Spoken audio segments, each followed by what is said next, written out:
প্রতিদিন নামাজের আগে যে তোমরা ওযু করো, এই ওযুর পরে কেউ যদি পড়ে আশহাদু আল্লা ইলাহা ইল্লাল্লাহ ওয়া আশহাদু আন্না মুহাম্মাদান আবদুল্লাহি ওয়া রাসূলুহু, ওযুর পরে এই দোয়াটা প্রতিদিন যে পড়বে, কিয়ামতের দিন 8টা জান্নাতের যে কোনো দরজা দিয়ে ঢোকার অনুমতি ওই বান্দাকে আল্লাহ দিয়ে দিবে। আপনাদের জন্য আছে। Still now you have the opportunity man. এই সুযোগ, চান্স আপনার জন্য আছে।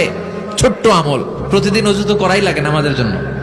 এই ওযুর পরে এই শাহাদাতের বাক্যটা পাঠ করলে 8টা দরজা দিয়ে ঢোকার অনুমতি আপনাকে দিবে কে? বুখারীর বর্ণনায় বিশ্বনবী বললেন, ইন্নালিল জান্নাতি সামানিয়াতু আবওয়াব, জান্নাতের ভেতরে আমি 8টা দরজা করেছি, 8 দিক দিয়ে ঢোকা যায়। মিনহা বাবুন ইসাম্মা আর-রায়্যান, ওই 8টা দরজার মধ্যে স্পেশাল একটা দরজা আছে, ওই দরজার নাম হলো রায়্যান। দরজার নাম লা ইয়াদখুলুহু ইল্লা সাইম।